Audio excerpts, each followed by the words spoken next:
Daredevil Born Again, Series 1, Episode 4, titled Semper Tempora. Where Episode 4, Series 1. Anyway, so this episode, God, guys, this show keeps being good. This is so good. This is such a good show. Like, once again, it kind of tells you, like, look, we had 3 episodes in a row. This is episode 3, when your main character doesn't dress up as the title character. When Matt Murdock isn't wearing the Daredevil outfit. He's not wearing it. And but I'm invested. It shows that you don't need heavy action in a superhero thing because it's all about the character work. It's all about the characters because this episode is so great. It's basically about Wilson Fisk and Matt Murdock embracing their nature, embracing who they really are, and it's kind of pepping it out through this episode because Matt, after the events of what happened to White Tiger, he's like, the system is failing us. I need to do something. I'm just kind of standing there. I did what I meant to do. I got him out of jail, but now he's dead.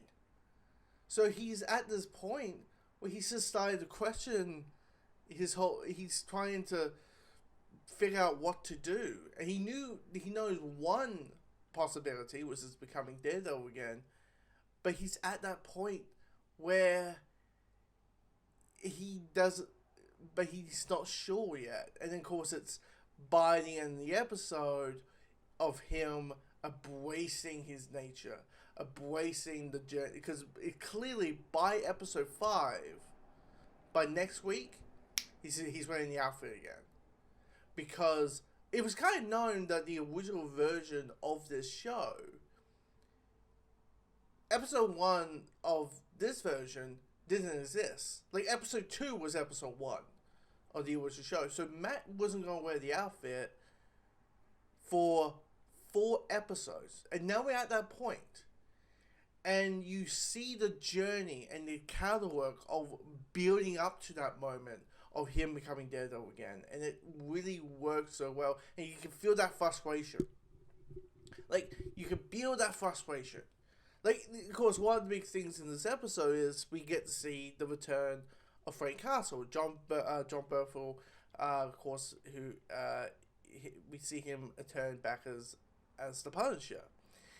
And the scene between Matt and Frank is so good because basically Frank is like, look, you're not really, you basically asking me, you want permission for you to become Daredevil again.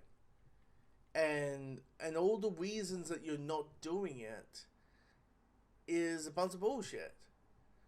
Because you're hiding yourself. You're hiding your true nature. That's the whole thing with this episode. It's that theme. Hiding your true nature. Become who you really are. And that's what the scene between Matt and Frank is. And it's a wonderful scene. And it feels like these characters hasn't missed a beat. I mean, Frank hasn't missed a beat. Him doing, hey, what are you doing? Yeah, you think I shit on him doing the whoa, all the things that John Berthel did in the original, season 2 of Daredevil of the original show, and of course the Punisher spin-off. But he did all those things, and it just feels natural, this relationship, this friendship, and it feels like, even if you never saw the original show, which apparently a lot of people have, apparently a lot of people since Born Again, this is from like Hollywood Report or that kind of stuff, have watched a good, I think it's like 154 million hours of the original show has picked up because of people joining Born Again and wanted to go back and watch the original show. You maybe get more context of what's going on in the sense of friendship and all that. It's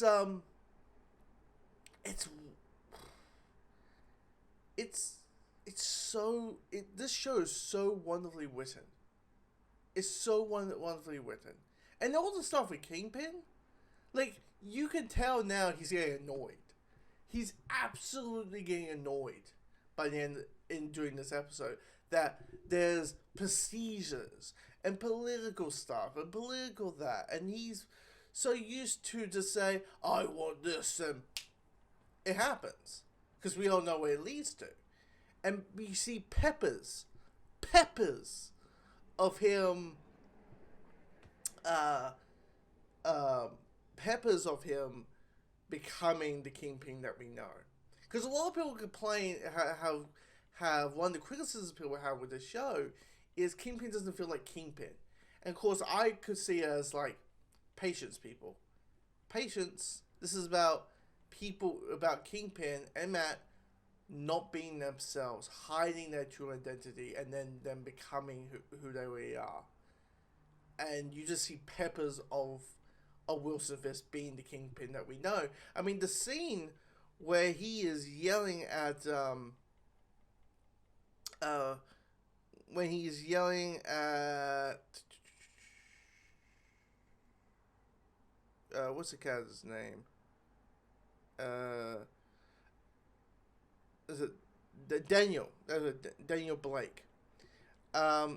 He, when Daniel will say, "Hey, I messed up.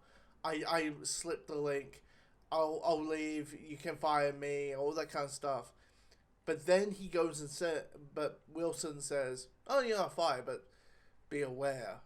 If you ever do that again, if you ever do something like that again, I swear to God, it's going to be the last time you'll be on this earth." And of course, naturally, you think, "Oh, he's just throwing empty threats and basically saying that you'll be fucked out of a job probably." It's like, but us knowing who the Kingpin is, we're like, "Oh no. He means like, here's a car door.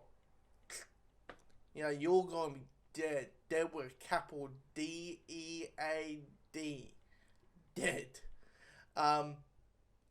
Which I feel like he might actually do. I feel like he might actually do something, another oopsie daisy.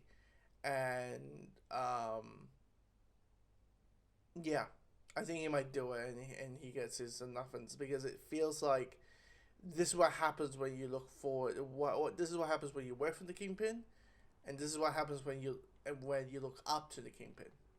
I think that's going to be the situation that we have now.